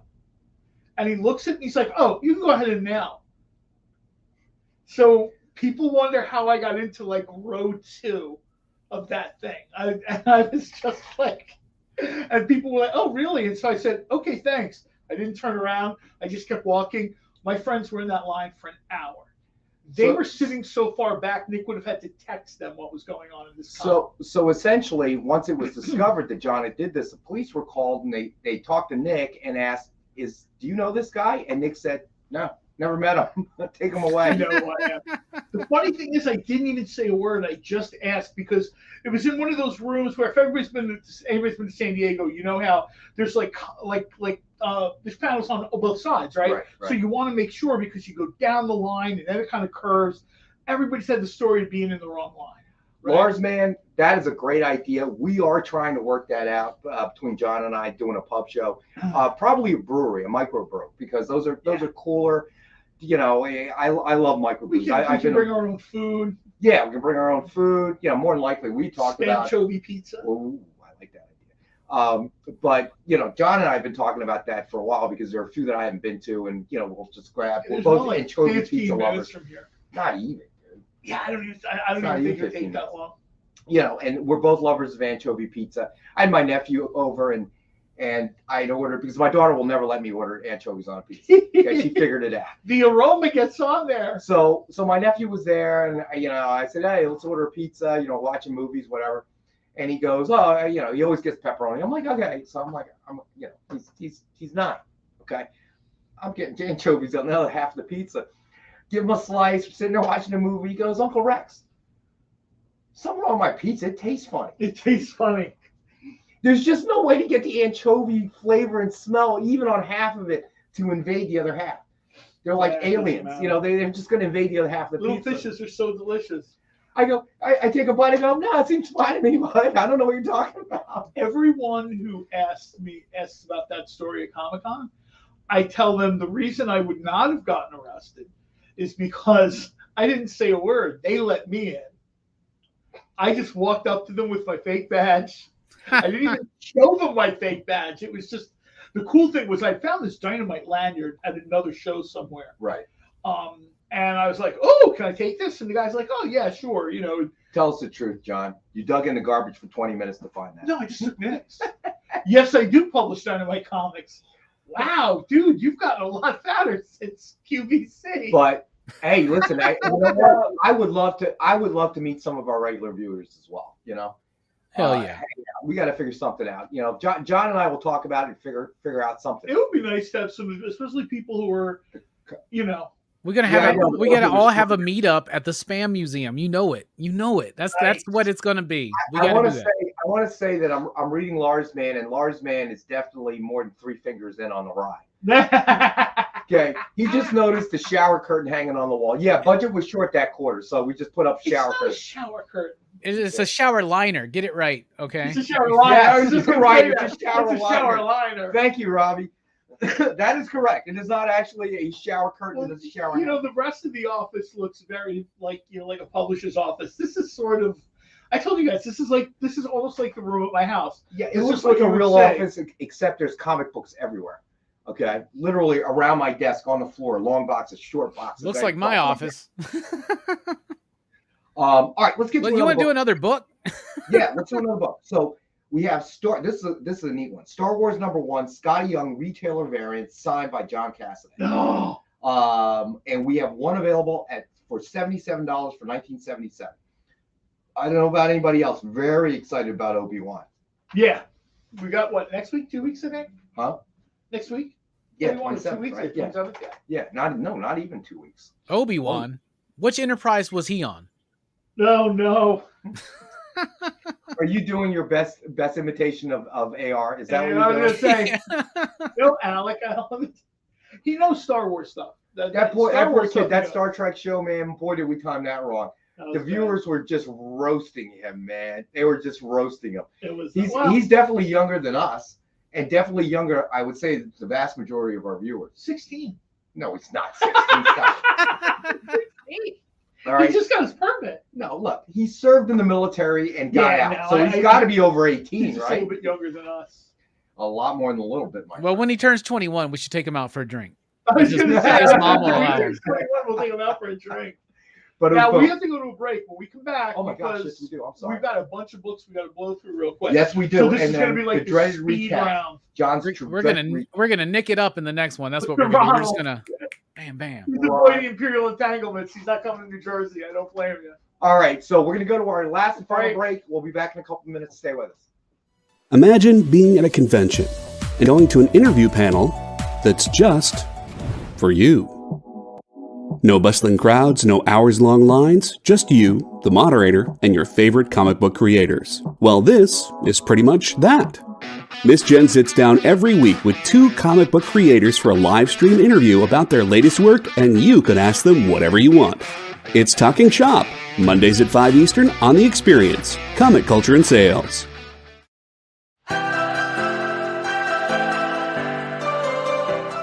This is The Experience.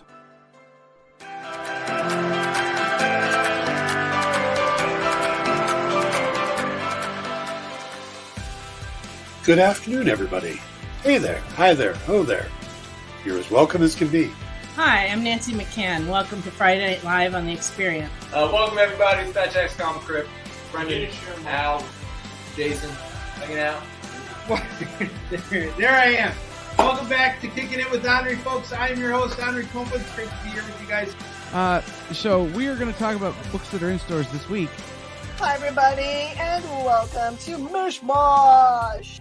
Hello, and welcome to the Black Comics Universe, presented by Peep Gang Comics. And you gotta love it that the first people in to minute to skim it are creators. Up, everybody! Welcome to another Wednesday Warriors. My name is Joey Galvez, and this is my pal Ambrosia. Hey, everybody! Welcome to Space Cadet. Hey! What's up?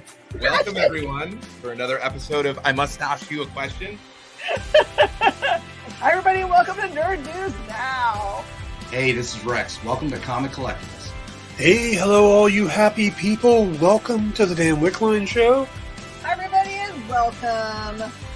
This is the crazy show that we do on Thursdays called What's in the Box? What's in the Box? Comic culture and sales.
Ron asked about the Scotty Young Star Wars. Dwayne's opinion is correct at $77. All right, so let's. John has a suggestion. We have 37 books left to do. No, and this one's actually a good one for John anyway. 37 in a row.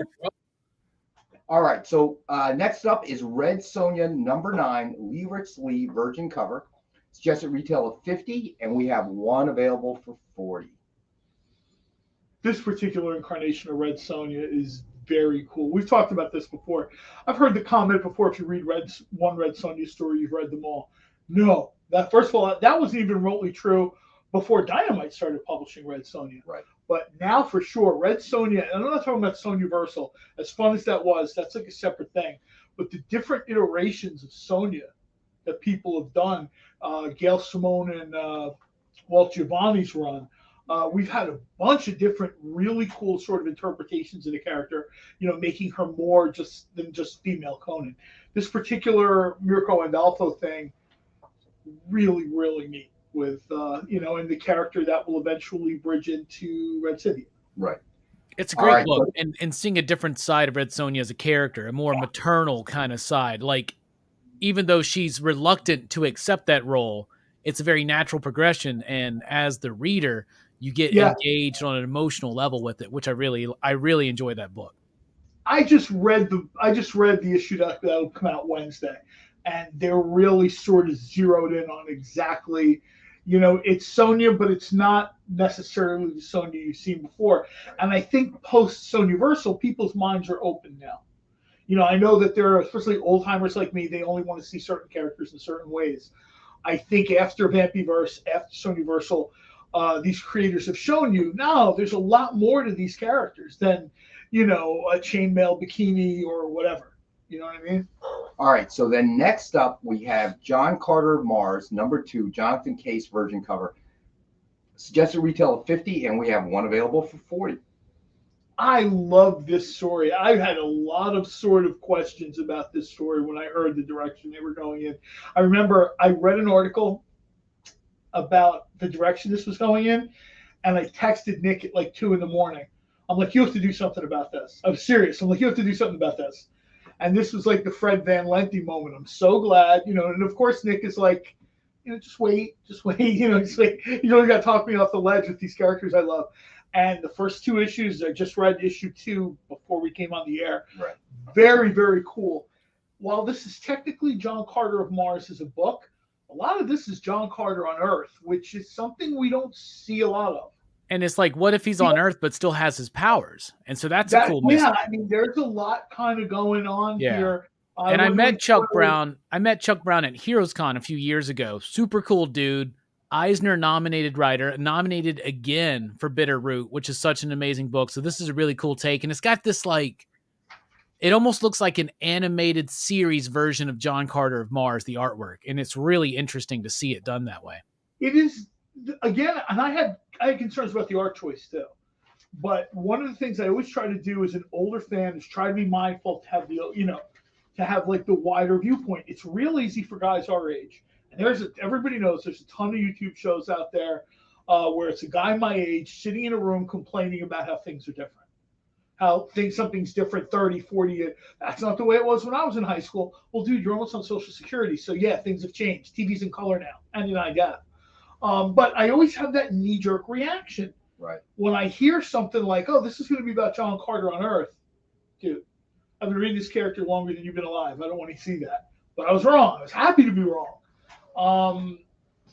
I would very much suggest this week, if you haven't already had it in your polls, get a hold of your local comic book shop. They probably still have some of issue 1 floating around. This is as different. It's in a different way, but this is as different than John Carter The End, which Dynamite did last year. Right.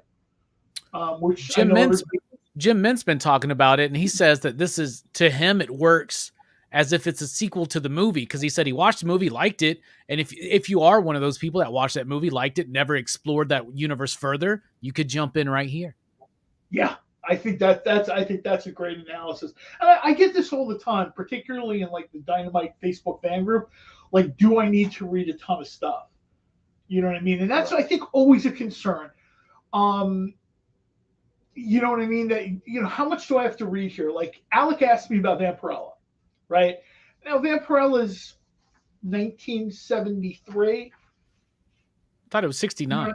Yeah, 69. I'm sorry. I think it was Red Sonja was 73. These are characters that literally have 40 and 50 year. And he wants to know, I mean, do I really need to go back and read all this stuff?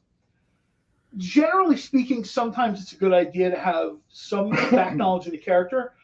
But, no, not really. I mean, if you've come to the point where you're going to buy the book, then you know who the character is. Right. Yeah. If you know who the character is, you kind of have at least someone asked last week about Elvira. Do I need to have read Elvira and the Ghost of Vincent Price before reading this? I say yes, just because it's a really cool story, but no, you don't need to. The real answer is no. Yeah, y'all do number ones the right way, where it's a good jumping on point. But the thing is, you don't have to read the previous series, but after you read them, you'll probably want to. And I will say with Vampirella, I have been having so much fun slowly just at night before I go to bed, reading a short story here and there. I got the Archives hardcover volume 1 that y'all have published. Yeah. That original Warren Vampy stuff is awesome. That is like, I love that stuff. I'm digging it. They so really hardcore. Sort of when you kind of got there, when people get to that point, I have a lot of people I talk to, they're going backwards, right? They're starting with what's happening now. They're going back. Then they get to the Harris publishing era. And then they get to the Warren. They get to the source material. And when they get to the end of the source material, they're like, whoa, they actually were able to publish this stuff? I'm like, oh, yeah. Warren published this stuff for years. So they got away with it because they were magazines and not comics, so they didn't have to go by the comic code authority. That's exactly. So Lars Mann saying you have been reading John Carter longer than AR and Robbie have been alive. I don't know about Robbie. I think I've probably been reading it longer than AR's alive. Let's say Alec is 30. Yeah, I've been reading that longer than 30 years. All right. So the last Dynamite Virgin cover we have for the night is Sheena, Queen of the Jungle #6. Rose Besh Virgin cover, and she has been super popular. Suggested retail of $50, and we have one available tonight for $40. The artwork is striking to me. I love it. There's angular, it's interesting, it looks different, but there's something compositionally, especially on this one, very striking with the flowers and the colors, the way it works. You got it, John. All right, and the story is great. I love the fact that there's the creator is channeling elements of Tarzan and elements of the Phantom. What's that? Stephen Mooney's doing this one, right? What? Is it Stephen Mooney doing this one? I think. No, it's not Stephen Mooney. It's You're the super fan. I just read it. I can't remember his name now. It's not Stephen Mooney though. Yeah, you're the Regal Insider. Come on, bro. Who is I it? know. I can't remember. I can't remember who did it. It's really good regardless. I really like this book. And this is the first Sheena series I've ever read. And I love it. All right. So, you know what? John, you can pull off the Juggernaut one too. Okay. All right. So that takes care of the Dynamite books. Okay. And then to remind everybody and give everybody the last couple of seconds, because due to my daughter's car accident, I was not able to be on Robbie's show on Monday or on Friday rather. So we did kind of made an executive decision on the contest tonight. So the contest is the viewers can guess, and the prize will be the Red Sonja Joe Jusko promo card. And the contest is how many times did John watch Morbius? It is Stephen Mooney. I was confusing it with another book. What else can come off here? The Juggernaut book? Yeah, Juggernaut book. Yes, I beat the Dynamite Regal Insider on a trivia question for Sheena. Lars Band, we did have some lithos on Nick's art show on Friday, but if you're looking for lithos, Lars Band, you already guessed 6. I got you, buddy. If you're interested in lithos, we'll bring some lithos onto the show. Something a little different. I've talked to Stephen Mooney quite a bit on social media, and he's kind of like, what I love about him as a creator, artist as well, but he's sort of, I love artists that when I can have a conversation with them about certain things and they know what I mean right away. Of course, he did Half Past Danger, so he already kind of gets that.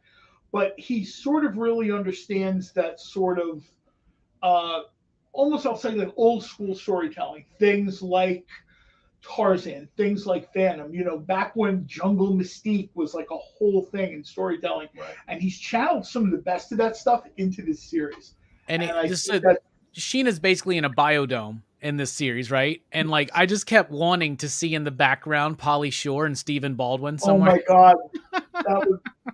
Shutterduck is guessing 2. All right, Shutterduck. All right, so let's get to lithographs would be great, John. I agree with you. All right, let's get to the last few books here. We've got 4 more to go. X-Men Fantastic Four #1, Megan Hetrick variant signed by Terry and Rachel Dotson. Wow. Suggested retail of $69.99, and it is one of our 5-star at $50 books. It is number 6 of 14, so only 14 ever signed.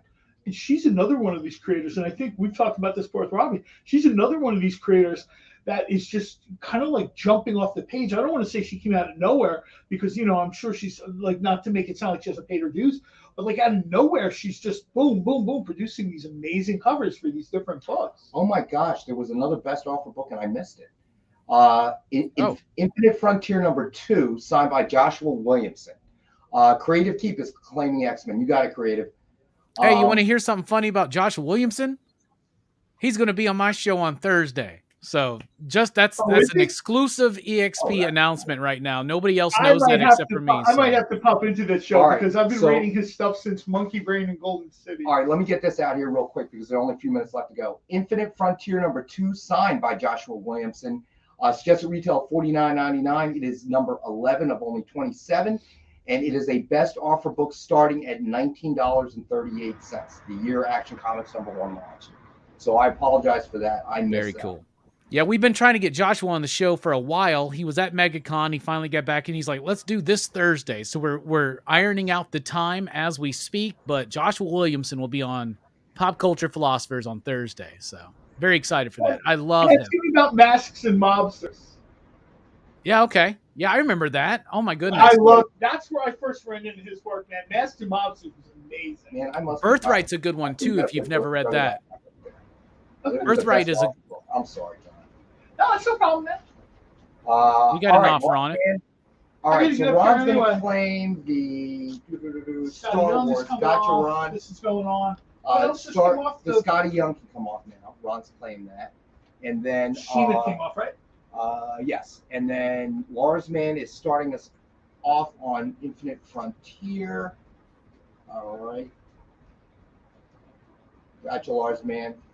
So Large Man starting us off at 1938. I actually found the tweet from like 2014 or 2015 where I was talking to Josh Williamson. He was saying something about he always wanted to find time to talk to his fans. And I said to him, and this is just one of these things where I threw it out there like the Forrest Gump moment. I said, yeah, but when you're doing stuff like Batman, you'll have no time to talk to us. Huh. And he's like, yeah, right, I'll be doing Batman. And of course, you fast forward like 6 years, and there he is. What's really cool is that Joshua Williamson, Sean Lewis, they reached out to me. They were like, we love your channel. We love your show. We'd like to be on. And I was like, that's awesome. I don't even seek these people out anymore. They just come to me, and that's super awesome. That is super awesome. So probably because they watch this show, and that's how they find me. So, yeah, I'm sure that's what's pushing you over the top, buddy. The spam content, bro. Hormel's going to put us all over the top. True. All right, so Ron, I am going to go ahead on the best offers. A recap on the best offers. So, Infinite Frontier number 2, signed by Joshua Williamson. Large Man is in the lead at $19.38. All right, and then see Death of Doctor Strange number 1, CGC graded 9.8. John Spilios is actually in the lead at 35. Let me see. And then we had King Spawn number 1, CGC graded 9.8. And Lars Man is currently in the lead at 35. And then we had New Avengers number 1, signed with cover sketch art of Dr. Juggernaut by Ken Hazer. And Lars Man is in the lead at 25. That is just a great All right, book, and I just want to go over it one quick time again, just so everybody has a chance. So Infinite Frontier number 2, Lars Man is in the lead at $19.38. Death of Doctor Strange number 1, CGC graded 9.8. John Spilios is in the lead at 35. That's a great cover, man. That's a great cover. King Spawn number 1, CGC graded 9.8. Lars Man is in the lead at 35. And New Avengers number 1, Dr. Juggernaut, cover sketch art by Ken Hazer. Lars Man is in the lead at 25. Creative Keep will go 40 on Dr. Strange. All right, you got it, buddy. Find it here. Okay, so Creative, you got it. I got you down for 40, so you are currently in the lead. That's right. Yes. Okay. And Creative is going 40 on King Spawn. We got you, Creative. Well worth it. That's a steal. All right. It is a steal. I do think ultimately, though, the Doctor Strange will wind up being, you know what I mean? I think what will happen is we'll get to 2024 and we'll get the last Doctor Strange movie, which will probably be the Death of Doctor Strange. All right. So John Spilios is going up to 45. Okay. On the Death of Doctor Strange. Gotcha. All right, so just to keep everybody, because I know we're running out of time, and I threw that last one out there. Infinite Frontier number 2, signed by Joshua Williamson. Lars Man is currently still in the lead at $19.38. Death of Doctor Strange, CGC 9.8. John Spilios is in the lead at 45. King Spawn number 1, CGC 9.8. Creative is currently in the lead at 40. Creative Keep went to 50 on Doctor Strange. So currently, Robbie, make sure you mention to Josh when you talk to him that Rex cared so little about his work, he just blew it off and threw it out at the end. I'll just be like, we spent too much time talking about spam and Johnny Depp. Don't worry about it. So, New Avengers number 1, CCA of Dr. Juggernaut by Ken Hazer. Lars Man is currently in the lead at 25. All right, so that should bring us all. That's a great book, man. I'm glad to see something. John is going to 55 on that. Got a Doctor Strange battle going on right here. It's a slab book. It's 9/8. It's issue 1. What's gonna, like I said, what'll happen is a year and a half or 2 years from now, they're gonna announce the Death of Doctor Strange. All these books are gonna blow up, especially the stuff that's slab. So people spending $60-$70 now. This book will be a $300 book. Right.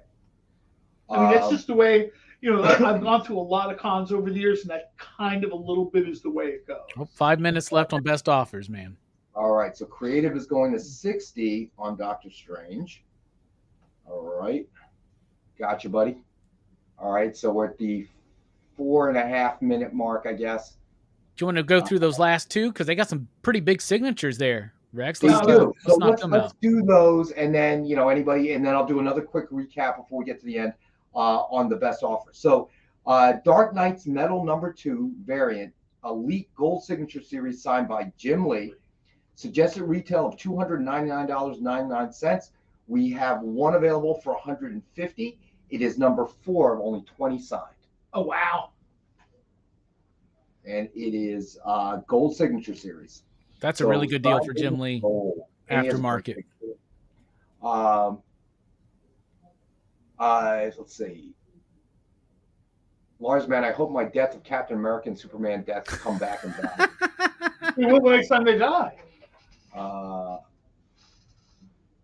I think, as much respect as I have for Dan Jurgens, I don't know if history has been kind to the whole Death of Superman thing. Well, what's better than the Death of Superman is everything that came after. My buddy Joe Corallo said that, and I couldn't agree more. The Funeral for a Friend. Hold on 1 second, guys. Hold on 1 second. John Spilios has gone up to $65 for Doctor Strange, so that puts him in the lead. All right, so I'm just going to go through the best offer books one more time before the clock runs out. Infinite Frontier #2, Lars Man is in the lead at $19.38. Death of Doctor Strange #1, 9.8. Currently, John Spilios is in the lead at 65.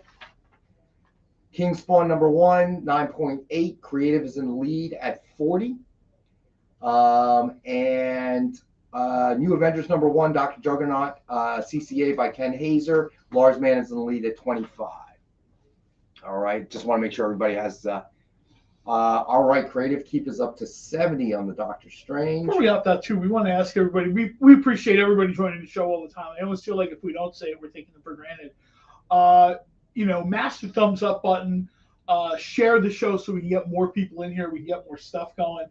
Thanks everybody for taking the time out to join us. Absolutely, thank you everyone. I mean, I want to get that out there before we get to the finish. And sometimes I feel like all right. So Lars Man is thank you, Robbie, for joining us. I mean, he's talking to Joshua Williamson. He had no time to talk to us. All right, so Lars Man is in the lead for King Spawn at 45 now. All right, John Spilios is going to 75 on the Doctor Strange. Now remember that lag, y'all. So if you just want to make one definitive offer, you get it in.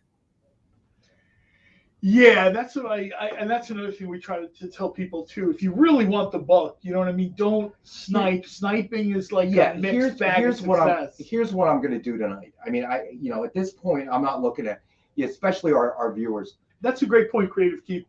We've talked about this a bunch of times. This is an easier way to get these books than going to a con. Yeah, we're in a massive line, and it's. So let me say this. Okay, so Death of Doctor Strange has a suggested retail of $89.99. All right, that's where we'll end it. Meaning that if anybody just wants to decisively take it, first person to offer the $89.99 gets it. All right, and I'm going to do that for Infinite Frontier as well. That's $49.99 suggested retail. See you, Ron. Thanks, buddy, as always. Let's see. And then Creative is going to 50 on, let's see, King Spawn. That also has suggested retail of $89.99. So, all right. Jay, so thank John, you for putting up Robbie's information. So John Spilios will take it for $89.99. Okay. Although I may have to whatchamacallit. I may have to crash into the live chat for Robbie's show. Crash. You got it, John. That way, I'm not gonna ask for what more than retail. I was just gonna say that's a good rule of thumb to sort of. And maybe if the viewers like that, maybe that's what we'll do. I mean, that's we're trying to bring great deals, and we're not trying to charge more than we originally had it on our company website. That's what they do on eBay, right? It's buy it now for X or bid on it, and Nick's done it before on segments that he does, when he does things with GemNet and stuff like that. I think that's a good rule of thumb. I mean, we have a group that they're here every week, twice a week, three times a week. And we appreciate it. We're not trying to gouge anybody here. I mean, we love you guys. This I is the best watched the part show of where that happened once. I knew for a fact what the book was worth, and two people, you know how it is, two people get are caught up in it. emotional. I understand. It's 1 a.m, they're drinking. The next thing you know, a $70 book. We don't mean you, Lars, man. No, we don't mean you. No, I'm just saying, you know what I mean? And then the next thing you know, all of a sudden, the $70 book, they're at like $115, $120, and I'm like, hold on a second. Yeah. And I just left. They just left. Yeah, and the only reason I did that is I've seen Nick do it, on the different segments he does, and this has been a very loyal viewership, and we really we love you guys too, John. We really do. The truth is, I mean, I would not be here for 2 hours without you guys. I'd just come here for 10 minutes to get my books and go home. 10 minutes, please. Okay. Between your helpful suggestions to Nick on a direction of the titles, okay, you'd be here 2 hours anyway. The only reason we do the experience show is Nick doesn't want to have to talk to him for 2 hours, so he sends him in here with me.